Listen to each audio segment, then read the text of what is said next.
everybody, and thank you for joining us for today's webinar, 4 Strategies to Grow Enrollments Through Community College Partnerships. My name is Katie Savignone, Associate Director of Marketing at Learning House, and we're happy to be joined today by Doug Simmons, Director of Field Operations at Learning House, and TJ Cafferty, Partnership Liaison with Concordia University, St. Paul. Before getting started, I just want to review a few housekeeping items. First, we welcome your questions and comments. Please type your questions and comments into the Q&A pane, and please make sure you send your message to all panelists and not just to the host or the presenter to ensure they get answered. We will address your questions throughout the presentation, and we'll also have a Q&A session at the end of today's presentation. A copy of today's PowerPoint slides and a recording of today's presentation will be sent to all attendees. And now I'd like to introduce our presenters. Doug Simmons is the Director of Field Operations at Learning House. He leads a team focused on helping universities grow their enrollment through effective partnerships. Doug has over 13 years of experience within the higher education sector and specializes in developing university partnerships with community colleges, government agencies, and military organizations. TJ Cafferty has been employed in higher education since 2006. Currently, he is a partnership liaison with Concordia University, St. Paul, working to build and manage partnerships within the state of Minnesota. Much of his time is spent on the development of strategic relationships within the community college setting, working closely with partner institutions to create seamless transfer pathways for students. And with that, I'll turn it over to Doug and TJ to get us started. Thank you so much, Katie. Well, I'd like to welcome everyone again, and TJ and I would like to thank you guys all for taking some time out of your busy day to spend some time with us. Let's go over the agenda today. What we're going to do today is we're going to talk about why do community college partnerships matter, common barriers to success, making the most of your partnerships, strategies for effective community college recruitment, tips to become more of a transfer-friendly institution, questions to ask yourself, and a look inside to a top transfer-friendly institution in Minnesota. Some learning objectives today that I think that you guys will be able to take away from by the end of this session is you'll be able to describe 4 proven strategies to grow community college enrollment. You'll be able to self-assess of common partnership mistakes, articulate methods to become more of a transfer-friendly institution. So let's dig in and talk about why do community college partners matter. There are several benefits of community college partnerships, one of those being longer persistence. This means that there's proven learners with higher persistence rates of around 80%. So this means a better quality student for your university or college, a more serious learner. A larger enrollment base. There's tens of thousands of alumni students planning to complete their bachelor's degree or master's program. Working with community colleges allow you to be a viable option to help individuals looking to continue their education. Ability to be a resource to those who are reaching to achieve more. A better completion. 33% of transfer students will transfer into a 4-year institution within 6 years of enrolling at a community college. 48% of these students who transfer with an associate degree will complete their bachelor's within the 6 years of starting a community college. There is no other place where you can find such a rich target environment. Individuals are looking for options to continue and achieve their educational goals. The only thing to remember is that community colleges are measured on how many of their students transfer on to a 4-year degree. Let's take a look at some common barriers to success in partnerships with community colleges.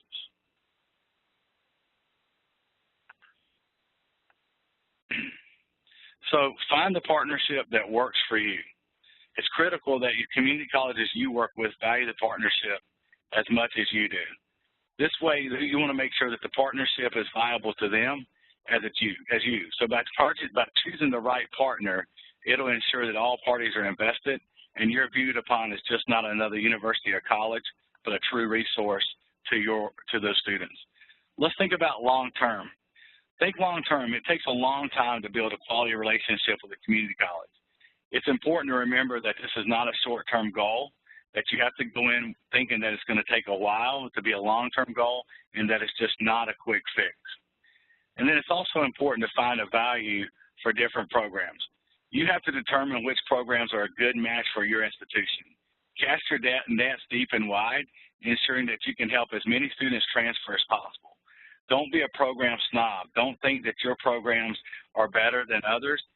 Again, at the end of the day, it's your goal and your opportunity to help as many students transfer in as possible.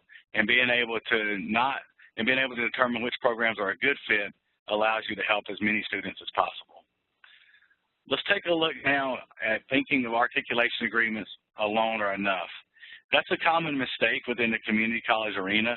Most institutions today think that just having an articulation in place is enough, but it's really just the beginning. Having an articulation agreement in place many times is the easiest part, but are you willing to do the extra work? In order to be a true partner, you have to put in that work to build a strong and meaningful relationship across that community college. You have to become a household name. You have to be present. Both partners need to be invested for a mutual benefit. Both institutions have to commit to the relationship. It's vital that the community college you're going to values you and you're doing more than just transfer fairs. In order for a relationship to be beneficial to both parties, your institution has to be on site, has to be present, and you have to know everybody on that site as well as them know you. Again, it's about being a household name. Work towards programmatic articulations for effective partnerships. I know all of you on the phone today or on this webinar know what a programmatic articulation agreement is, but it's another way to ensure that a transfer student has a clear roadmap for them outlining what will transfer in and what they'll need to take to complete their degree at your institution. Again, the more seamless of a transfer program that you have, the more viable of an option that you're going to be to that institution. So let's take a look now at some target-specific communities of students to engage.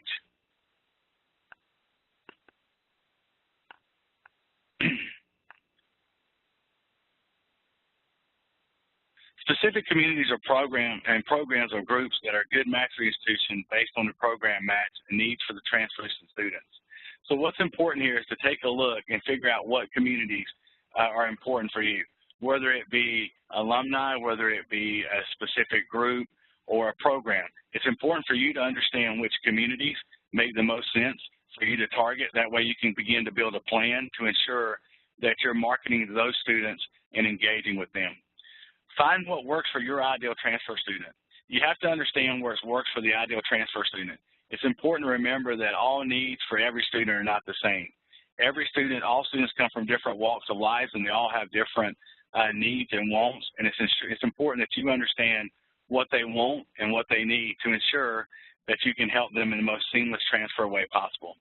Thinking all students' needs and wants are the same is a recipe for failure, and it's also unwanted barriers for potential transfer students. Build activities and opportunities throughout the year. Again, just having an articulation agreement in place is not enough. Just putting that in a file cabinet and saying, okay, we have a partnership with this community college will never get you the results or make you the household name of that community college or make you a viable option to those students. You have to be present on community colleges, and I know TJ will talk about this in length in just a little while. But I must encourage you here that, again, it's important that you take the steps to be a household name. Make sure you're consciously working closely with those organizations, those community colleges, to ensure that you're there throughout the year and that you're becoming a real partner and a true partner with them. Let's jump over now to lacking incentives for transfer population. It's critical that you show your transfer students that you want them. Again, I've said it a couple of times, but again, just having an articulation agreement in place and having it somewhere on file doesn't show the students that you want them. You have to have a clear transfer policy in place to ensure that they have a great experience and the ability to have a seamless transfer pathway. Your willingness to evaluate training for credit. For example, the community college you're working with may have a police academy, or they may have a technical program that you can evaluate and give college credit for that. What that does is that shows that student that you really want them because you went the extra mile to evaluate that training, which in the long run is going to save them a lot of time and money, and they're going to make you a lot more viable option to them. It's also important to understand that you want to eliminate as many barriers as possible. So don't make them take extra credit. If they're already got an associate's degree from a community college, allow them to come in at that junior level. This will ensure that you value them and they can see that they have a clear transfer path and they're not going to have to take extra classes. Make your offer to students specific and clear. Be clear on what you're willing to do and how you're willing to help them transfer into your institution. Giving a student a great experience will ensure that they're telling all their friends how well you treated them. And we all know at the end of the day, good news travels a lot less than bad news, so we have to work really hard to make sure that our students are happy and that you're giving them the best opportunity to be successful and the best experience possible. Transfer students relate to transfer scholarships. A common mistake that a lot of schools make is having a tuition reduction in place for the transfer students. Transfer students don't relate to reductions, they relate more with scholarships. So figure out what kind of scholarship you can offer to your students that are transferring in. Remember, the more that you can transfer in, the more your university grows. And the larger your university grows, well, that's what the end result's all about, is helping as many students be successful as possible. So I'm going to turn it over to TJ now. TJ, let's take a look at community college partners and see how we can help them. Yeah, perfect, Doug. Thanks for the info. Always good stuff from you. For those of you that jumped on late, my name is TJ Cafferty. I'm a partnership liaison at Concordia University. I work to help grow our enrollment through various different partnerships, and that's primarily within the community college setting. So I'm excited to be on here and talk a little bit about what we do in the community college setting. So looking at making the most of your community college partnerships, many of you want to know how to make the most of your community college relationships.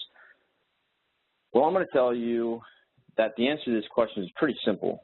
To make the most of these relationships, your organization simply needs to be present more often than your competition. And I'm going to walk you through what that looks like in each stage of building your partnerships. So looking at how we establish a relationship, first, does your team go the extra mile when you guys are on a community college campus? They should work to make the most of every visit. And they can do this by working to engage with community, students, with staff, and with faculty members. And at the beginning of the relationship, you need to make a commitment to go the extra mile and to make the most of every visit that you have on one of their community college campuses. You should work to identify groups of students who you can target and engage with based on available transfer pathways and partnership priorities. You need to look for opportunities to engage with student populations you are trying to recruit, like Doug said. You should focus your efforts on scheduling quality visits and building faculty relationships. The key to a quality campus visit is measured by the effort your team demonstrates as they seek out partnerships with faculty and staff. So let's jump to the next slide and look at how we're going to forge a partnership. First, you should frame the partnership as mutually beneficial from the beginning. Your community college partners will absolutely love your institution if they believe your partnership is mutually beneficial. They should understand from the beginning that your partnership benefits their institution and their students as much as it does, if not more, than your university. So make it clear that you're there to partner with them and not steal their students. The most common frustration that's shared with us is that they believe that some of their four-year partner institutions are just there to steal their students. And unfortunately, this is an accurate assessment of many of the university partners that they're working with. So you need to make it abundantly clear that you're there to engage with their students, not steal them, and you're there to help their institution achieve their goals. So know what to expect and to give and what you're going to expect and give to give and receive. You do this by understanding your partner's retention and graduation goals and how you can help them achieve those goals. It is important to know your partner's strategic goals and how they're working to achieve those goals. Most community colleges struggle to retain and graduate their students.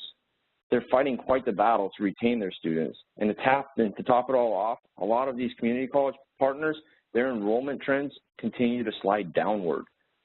The economy is great and it's outperforming expectations. And when the economy is good, the market for community college programming slows. So knowing this, how can you appear to help your community college partners? So transitioning to the next slide, we're going to look how we follow through to ensure success. My first point there, I encourage you to build incentives and initiatives focused on community college student program completion. Institutions should provide financial incentives, preferably in the form of scholarships, that are geared specifically for community college partnerships. And I would go further to even suggest that one of the scholarships you should offer is a scholarship designated for only those students who complete their program at the community college. Now, the key to this is you and your institution gets to decide what complete means. Is it that student completing an associate's degree? Is it them completing their general education requirements at the community college? You get to decide what that partnership scholarship looks like and how you're going to distribute it. So you could do either or both. It's up to you. It's my belief that financial incentives offer to students as a way of encouraging them to complete is a step in the right direction. It shows that you're committed to mutually beneficial partnership, and it also provides proof that you are invested for the long term and you're working to help community colleges achieve their goal. Next, find ways to collaborate and make the partnership mutually beneficial for students and faculty. Your biggest allies on the community college campuses should be the faculty members, the deans, the academic advisors. Make it abundantly clear to them that you're there to engage their students and, again, not to steal them, and you are there to help their institution achieve their goals. Next, keep the long-term partnership and shared goals in mind when making decisions. At the end of the day, if the stakeholder at your community college believes that you have their best interest in mind, they're going to be willing to open up more doors for your institution to market your transfer messaging to their students. So with that, let's jump to the 4 strategies. In this next section, I intend to hopefully highlight, four strategies that I believe will aid your community college in recruitment. So let's go to the first, which is a new kind of table visit. So table visits are what our team at Concordia believes in most. I'm going to ask you a question here. Why does your recruitment team spend so much time on your own campus when the students you're trying to recruit are elsewhere? I would encourage you to get your team off your campus and onto community college campuses as much as possible. Now, many of you on this call might be thinking one of 2 things. First, you might be saying that your institution has tried table visits and they're simply not worth your time. Or second, you might be saying that you fear that your staff will not be as responsive to students if they're working remotely. Well, first, let me take a guess at what your institution's table visit at a community college looks like. I'm willing to bet that your transfer rep schedules a community college visit from about 10 a.m. to 1 p.m. And that same rep probably shows up for that table visit at about 9:58, just a couple minutes before the event's about to start. They quickly set up shop, and they sit at their table for a few hours. They talk to maybe a handful of students, and then about 10 minutes before 1, they start packing up their things. When 1 o'clock hits, they're out the door and they're headed for the parking lot. And I'm going to agree with you that that is a waste of your resources. Now picture this alternative. Your representative shows up 30 minutes and brings donuts to the academic advising office. They schedule a coffee meeting with a faculty member to discuss the partnerships and potential articulation agreements. Your representative then goes back to their table for the majority of that 3-hour period from 10 to 1. But during that time, from 10 to 1, they're going to actually leave their table a few times, and they're going to go visit a few classrooms and give a few 10-minute presentations about your institution. Then after that table visit's complete, they have a couple more meetings with stakeholders on the campus, all in an effort to move partnerships forward. Now that right there is a much better winning recipe. To answer the second worry, some of you might be worried that your staff will not be responsive to students if they're working remotely. Well, I'm going to say that pretty much anything that can be done from your campus can be done from a partnering community college campus. Besides, most of the students are in classes from about 8 to 3 anyway, so does it really matter where your staff completes their daily tasks? All right, let's look at the second one. Let's look at table visits, or I'm sorry, classroom visits. So the key to effective classroom visit is to know your audience and to understand how much time a professor is willing to give you. The best way to schedule a class visit is, again, to be present at your community college and engage with faculty. Your community college representatives will surely meet plenty of faculty on their visits, and if they don't, they can seek those faculty members out. Encourage your representatives to ask every faculty member that they come across about the opportunity to come visit their classroom. And have your staff seek out key faculty offices, knock on their door, introduce themselves, and tell them a little bit about your partnership. My final point about classroom visits is this. When your team visits a classroom, they should pass out a couple pieces of literature. And one of those pieces needs to be a contact card for a prospective student to fill out. Make sure they ask for those cards to be handed back in when they're done presented, filled out or not. This puts ownership on the student to request more information. And trust me, students will rarely fill it out if you don't ask them. And I will guarantee you that these effective classroom visits are surely to increase the number of quality leads in your enrollment funnel. So next slide, engagement opportunities. Your institution should work to find unique engagement opportunities with your partners. Your goal is to prove that your institution provides value to your community college partners. So look for opportunities to support special functions at your community college campuses. I want to ask, how many of you have an RN to BSN program? Well, if you do, how about you go support that college's nursing pinning ceremony? Do any of you have a Phi Theta Kappa scholarship on the line here? Well, they host a whole host of different events throughout the year. So have your community college rep call up their program and see if you can support pizza for one of their functions and celebrate with them. And how many of you have a criminal justice program like Doug mentioned? Many criminal justice programs or law enforcement programs have some sort of graduation ceremony. So get involved and sponsor these types of events. If you support these events, your institution will quickly become a favorite with those programs. So whatever you're doing, whether it's sponsoring a scholarship event, a nursing pinning ceremony, a police academy, whatever it is, find a way to highlight the degree option your institutions have for these graduates. Now let's jump to building alignment. So looking at this next slide, what I'd like to highlight is the importance of building alignment with your partners. You have the best opportunity to create program alignment when decision makers stay connected.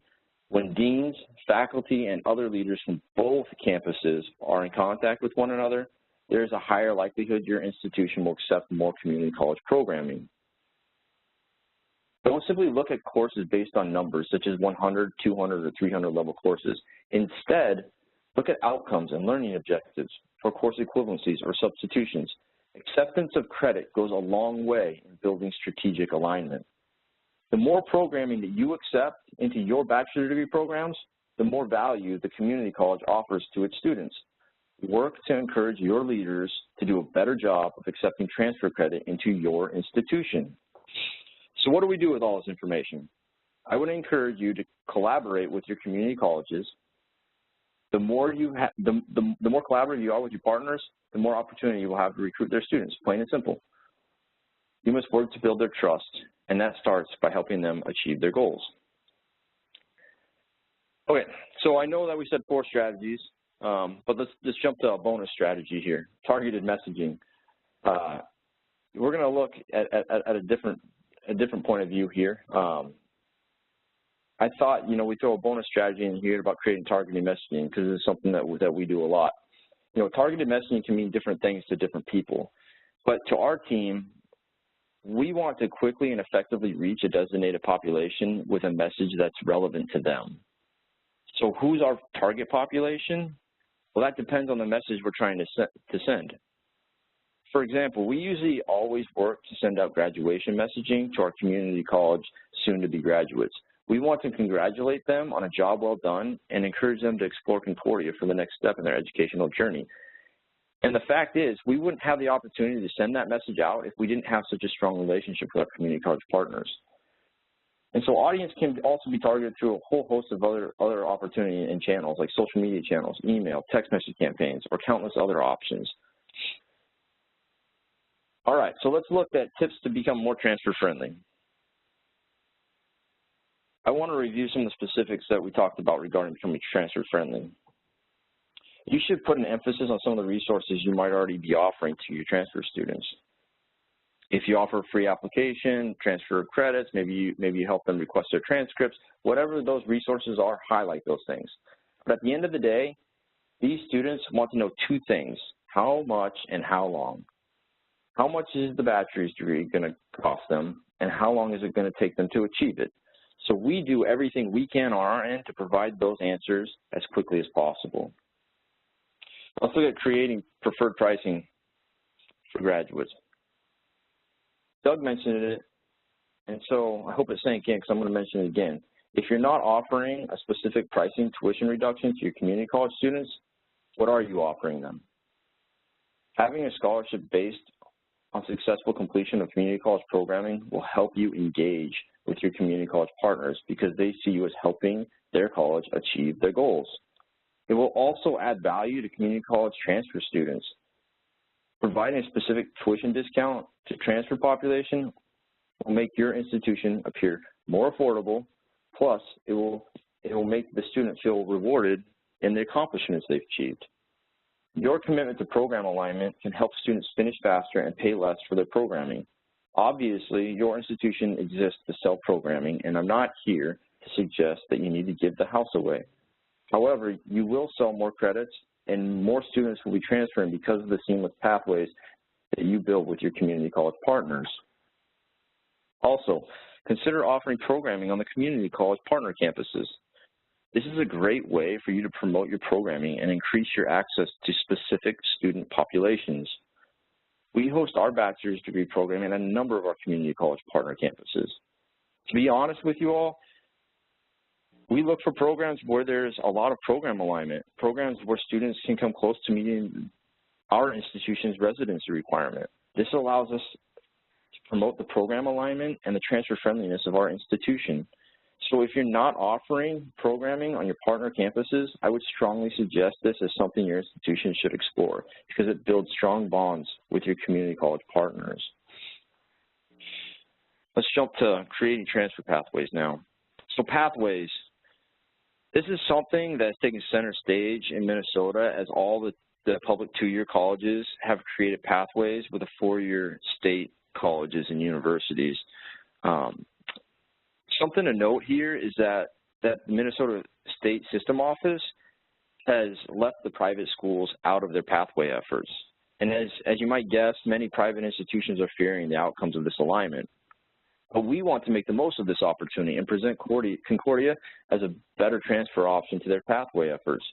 We're simply going to take the Minnesota State Pathway Program and create pathways that benefit our community college partners more by working with us than it does working with their four-year state institutions. And this is the beauty of us being a private school. We can accept credits a lot easier than the state institutions can accept credits. So with that, let's jump to the changing your credit transfer mindset. So I want to make it abundantly clear that your leadership holds the key to your transfer friendliness. When it comes to the acceptance of credits, this is something that's within your guys' control, and it will have a huge impact on your ability to grow your transfer population. Does your institution accept all successfully completed college-level credits to community college partners? If the answer to that question is no, then I'd ask you why not. And furthermore, are your general education requirements aligned with your community college partners? You have the ability to be a transfer-friendly institution. Just make it happen by committing the resources necessary. Increase the number of credits you accept and work to align strategic programming and offer a better transfer policy than your competition. Do this and you will grow your transfer population. So now with that, I want to take a few seconds and kick it back to Doug, and he wants to talk about some of the questions that we've raised. Actually, TJ, I'm going to stop you for just a second because we have a question I'd like to ask. Oh, perfect. This question comes from Margie, and she asks, what is meant by preferred pricing based on transfer credits? Are students charged less because they transfer a certain number of credits? Can you say that question one more time? You were kind of breaking up there a little bit. Sure, no problem. I'm sorry, it sounds like we're getting some background noise. What is meant by preferred pricing based on transfer credits? Are students charged less because they transfer a certain number of credits? Okay, perfect. Yeah, that's a great question. So when we talk about preferred pricing, so for us, we talk about scholarships that you're going to offer for the program completion, the students who complete at that programming.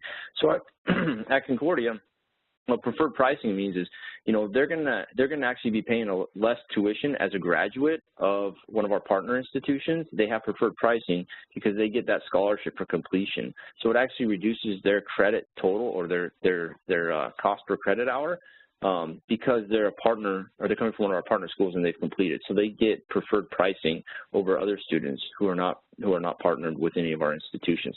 I hope that makes sense. That's a great question. Doug, do you have anything to add to that? Thank you. No, I think that's spot on, TJ. Any other questions, Okay. Katie? Thank you both. That's all for now, but thank you. Mm-hmm. All right. Well, let's dive into some questions to ask yourself. Great job, TJ, spending some time sharing some great tips and some strategies that have been successful for you and for some of our other community college folks. So talking about some questions that you need to ask yourself, what will becoming transfer-friendly mean for you and your institution?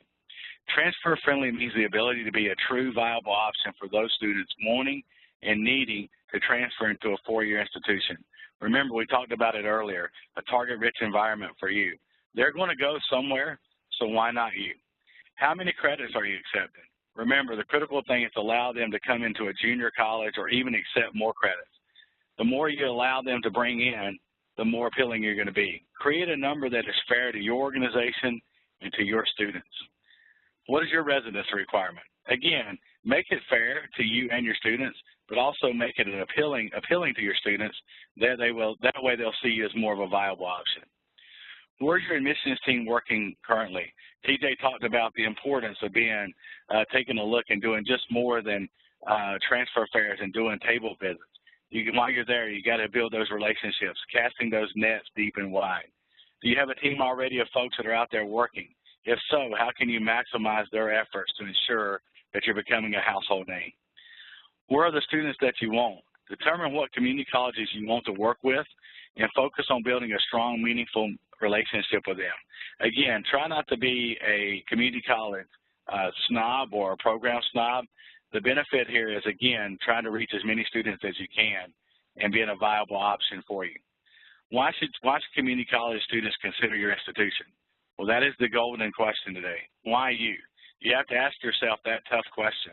Is this an area that you want to be in? Is this a place that you want to be? Do you want to be considered a household name? And do you really want to be a viable option for those students that need to transfer and that are going to transfer in somewhere? So again, I ask you today, why not you? If not now, then when? Let's turn it over back to TJ now, who's going to talk to us a little bit about a top transfer institution in Minnesota. And TJ, before you get started, we actually have one more question, if I can ask. Sure. This comes from Fred, and Fred asks, because I represent a state school, how would you recommend the benefits to attend besides pricing comparison? Yeah, I'll take that. So Fred, what I would suggest is that it all starts by having a meaningful relationship. And so the tuition reduction and those things are important, but what students are really looking for is more of a seamless process, a seamless transferability, creating a pathway for them that's going to allow them to get their degree in the fast amount of time and the least amount of money. That's what's critical to them, along with a lot of other of our industries. But for me, I would say the best thing to do is start looking at your school, take a look at the community colleges that are in your area, and start building a relationship with them to get a better understanding of what the need is for that community college, and then build a plan that you can support those needs while helping their students. TJ, what would you add to that? Yeah, I would also, I'd throw onto that. I mean, Fred, you're in a really good position right now. I mean, your cost per credit hour is probably well below most of the attendees here. And so for you've got to really try to remove the political barrier. There's so many political barriers within the state institutions accepting credits. And so, the more that you can open up the minds of your faculty members to be able to, faculty and leadership really, to be able to engage with your community college partners and accept credits on a one-for-one basis. I mean, just let me give you an example of that. You know, if we wanted to talk about accounting, you know, if you have an accounting degree, which I'm sure you probably do, if a community college student takes intermediate accounting at that community college, is that going to be accepted into your four-year institution? And in most cases, you know, that's not, and I wonder why. You know, is it because outcomes, you know, are different between your intermediate and their intermediate? And usually the answer to that's no. It's just the fact that it's a 100 level or 200 level class versus your 300 or 400 level class when they both have the same outcomes and they're probably taught by a doctorate, you know, faculty member. So there's a lot of things that you can do. It's just, again, as we go back to it, is just find ways to engage and find engagement opportunities between your faculty members and the faculty members at the community college, because that's really where the partnerships are really a stronghold takes place. Katie, any other questions? That's all for right now. Okay. Thanks. Well, let me jump in and talk just a little bit. I know I want to highlight just a little bit about Concordia's recent success. So I'm going to highlight some of the keys for the reasons that Concordia's had for the recent success. I've already kind of touched on a few of them, but I'll just kind of go over it. So years ago, we decided that we were going to be the most transfer-friendly institution in the state, if not the region. We knew that there was a huge population of students in the community college system who are looking to complete their programming, and you know we were determined to provide relevant programming to meet those students' needs. And to do so, we spent years developing partnerships with about 19 local community colleges here in the state. And since that time, we've actually expanded out of state to other community colleges. And so our focus has been community colleges. So we used to accept 96 credits in transfer, which is a ton. But this year we brought that down to 90. And the reason that we brought that down to 90 is because we changed our graduation requirement from 128 to 120. And that was a strategic decision to match a lot of the four-year competition in the area, especially the state institutions. So, you know, I'd encourage you to look at what your graduation requirement is and how does that compare to the market. And then our residency requirement, it's 30 credits now. And so that means, you know, for some programs, we actually have partnerships and pathways for students to leverage the ability to earn 90 credits at our community college partners while completing the remaining 30 credits at Concordia. And again, this highlights our commitment to alignment with our partners. Something else that we do, you know, our team members are committed to visiting and being present on our community college campuses. Like I said, the students we're trying to recruit are out in the marketplace. So that's where our staff is. That's where we send them to work. Our team, you know, we can work remotely at these community college campuses, and that allows us to be more present than our competition. We're committed to working the closest with our partners, plain and simple, and being the most present partner on those community college campuses. Our efforts, you know, they help us provide an opportunity to tell students about our university, but more importantly, we position our message in a way that faculty and staff hear our message and that they're more than willing to share that message with the students they're working with. So, you know, these are some of just the basic reasons. You know, obviously we offer the tuition scholarship discount, the $2,000 that we already talked about, so I kind of skipped over that. But, you know, these are a few of the reasons that we've had exponential growth in our community college partner setting, and why our institution has been blessed with enrollment growth for like 9 of the last 10 years, and why we've nearly doubled in size during that time. You know, it's our partnerships that make us strong, and we feel they're going to continue to keep us strong.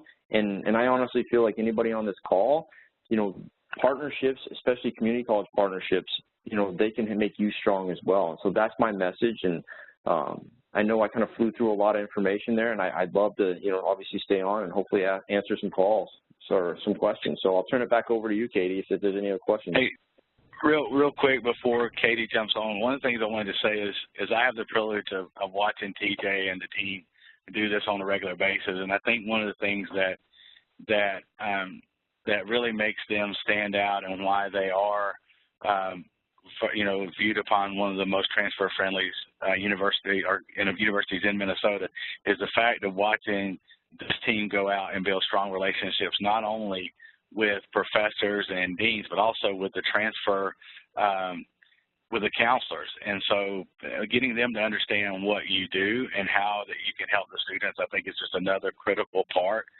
because TJ will tell you, he has counselors from these community colleges calling him on a regular basis saying, hey, TJ, I have this student that's looking for a criminal justice program. Can you help them? So not only is TJ becoming a household name for Concordia, the transfer counselors are a household name as well for Concordia, and they're sending people their way. So, yeah, I just think hats off to you, TJ, and the team for accomplishing that huge success. Yeah, I appreciate that, Doug. I'm glad that you see, the success that we're seeing as well. That was wonderful content, Doug and TJ. Thank you both so much for your time. We do have a couple of questions. The first one comes from Gina, and Gina asks, what are some good ways to promote seamless transfer to students and community colleges? Yeah, the message that I get in the community college setting all the time is they just want something scripted out on paper. It doesn't have to be each semester by semester by semester what a student's going to take, because as we all know, especially in the adult market right now, a lot of those students aren't going to school full time, and they're taking 1 or 2 classes, working full time, and there's great opportunity for your institution to grow with that population of students. But really what they want to know is what credits can a student take at their community college that transfers into your institution as major requirements. I would say if you can highlight the major requirements and really push that forward, as I was talking about with our residency requirement, there's a number of institutions in our state that a student can literally finish the last 30 credits at Concordia. They're all their major programming credits and their theology credit. But it's because of our connection of faculty and our ability to do, course equivalencies, and us educating those advisors and those faculty members and then doing class visits and presenting that option to students of what major programming they can take at the community college, and really putting that on paper for them to have, like you said, a really clean, this is what I can take and this is how it transfers into that major. And it doesn't take much, and it doesn't have to be anything really nice. Your marketing team can put together something that can really highlight, really what's on an articulation agreement and those course equivalencies, so that way it's a value to those students who are looking to transfer. Yeah, and I would just add to that to make sure that it's very clear and concise. I mean, you as an institution, you have to determine what you're willing to do for a community college and student, and then you have to, clearly let them know what that looks like. And, by eliminating any of those barriers and making sure that they understand what that looks like, will help ensure that it is a seamless transfer. Yeah, Doug, I want to add to that as well. The fact of the matter is an articulation agreement, those of us on this call that have read an articulation agreement or have the blessing to work with an articulation agreement, they are not easy to read. So when a student picks that up and they try to read through what an articulation agreement means, they're going to be lost most of the time. So take the core pieces of that information and put that on some type of paper, just telling students, what they need to take, at that community college, or what they can take that's really going to help accelerate their time and, save them money in the long run to be able to stay at that community college campus. Because, again, our goal is to be able to say, the community college offers quality programming, and we want students to continue to take programming through them. And that's a great message to share with our partners. Wonderful. The next question we have is from Hillary. Hillary asks, at Concordia, do you offer $2,000 a year for the scholarship or just for the first year? Yeah, really good question. So our the scholarship's broken up throughout the lives of that student. So, as a transfer student, they have the opportunity to qualify for other scholarships based upon GPA or talent-based scholarships or a whole host of other scholarships. We have a Phi Theta Kappa scholarship. We have all of those. But our Transfer Advantage scholarship, that's a $2,000 scholarship that's really broken up over the life of that student being at our institution. And again, it's just one of the scholarships that they automatically qualify for. Actually, I mean, when they come through our institution in our enrollment process, they're automatically guaranteed that scholarship, and it's broken up over the life of that student, enrolling in our university. So that $2,000. So it's basically $1,000 a year. Okay, thank you. The next question comes from Robert. Robert asks, who should take the initial lead in starting a relationship with a community college? Is it transfer counselors, provosts, faculty, college presidents? Doug, you want to jump that first? Yeah, so I think it's really up to your institution. You have to decide who's going to take ownership on that. For me, in my role throughout the last several years working with community colleges, I've always just, we've always had a team. So that team goes out and works with community colleges, and we work basically top down. We start by meeting with the college president, with the community college president to ensure that we have buy-in from them. And a lot of times by meeting with the college president, they'll help you determine where they feel like they need the most support or where their students need the most help. And then they start introducing you to more people and people to meet with, so you can really start building those strong relationships. If it was me, if I'm just starting into the community college arena and I'm trying to really build some relationships, I'd always think that, the college president or the provost is a great way to start, because, they're going to relate to each other and they're going to be able to have some strong conversations. But if you already have admissions folks that are going out to a local community college to attend some transfer fairs or to make sure there's collateral in the transfer centers and things like that, while they're on site, a lot of people already know them, and they can work with those people that they know to get them to introduce them to the higher ranking people that can help them build those strong relationships. So I would say I would start with provost or college president first, but if I already had a group of people out there working, I would have them take advantage of the people they know and to continue to build those strong relationships. Yeah, I agree 100%, Doug. That's a great way to go. For me, what I do, there's just so many ways that we go. Each day, a new opportunity presents itself at a community college when you're on campus. One of our biggest supporters and one of the biggest supporters of your institution at the community college level should really be the vice president of academic affairs there. All the deans report to that person, and that person can really get you in touch with the various deans and talk about program alignment and really help to move the articulation agreements or other partnerships forward. They can get you connected with advisory boards. I mean, we sit on a number of advisory board committees at our community college campuses. But, if you're going to start somewhere, I would say, Robert, I would send somebody who you think is a very, articulate person and very outgoing and not afraid to knock on a door to go and host an information session for their advisors and just tell them about your partnership. Bring in donuts or pizza and ask them for 30, 45 minutes of their time at lunchtime one day, and then those advisors are going to tell you what programs are really strong at their community college. And then at that point, you can take that back to your institution and then go and start calling on the faculty members within those programs to talk about program alignment.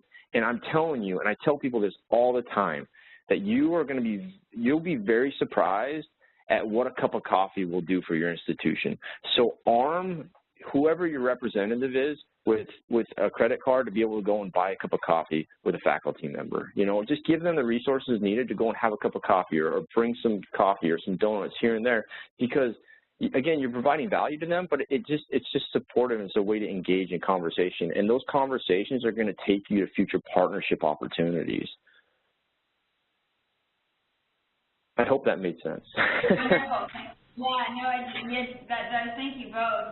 We have a similar question from Janet, so maybe just if you have anything different to add here.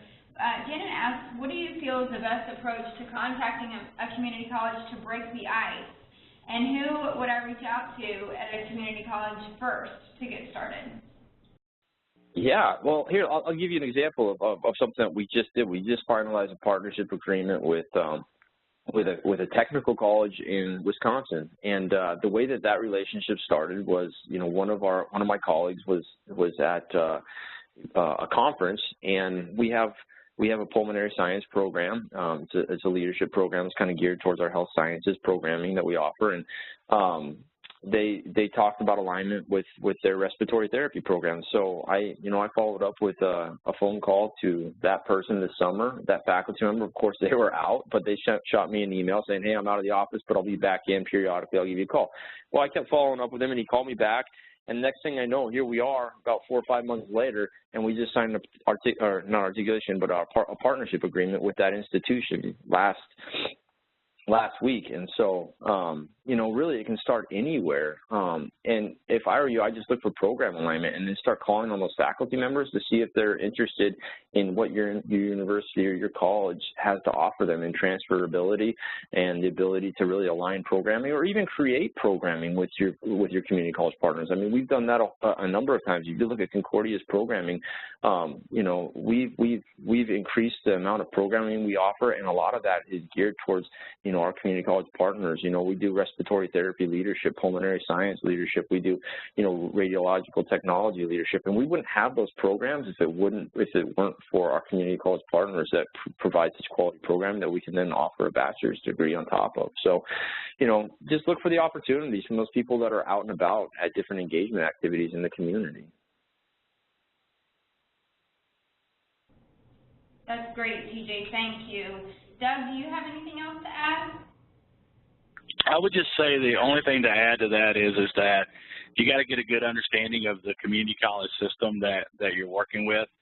Perfect example, we just launched a new partnership with a community college system, and we actually had some conversation with some individual presidents and vice presidents of academics, and they're like, hey, yeah, we'd love to work with you guys, but our community college system, we actually have a system where all schools report to this one system. And so by having one articulation agreement in place allowed us to be able to work, with all community colleges within that whole state versus having to go in and build, sign an articulation agreement with each individual community college.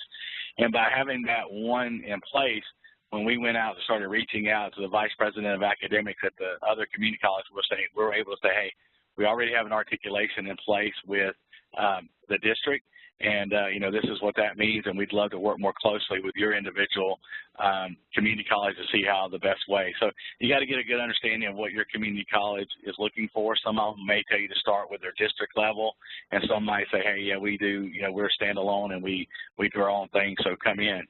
I think one thing that TJ talked about that was really important is you just really got to start, right? I mean, what you'll find is that community colleges are going to be a lot more open to talk to you because they need you as much as you need them. They're measured on how many students actually transfer over to a four-year school, and they're held accountable for that.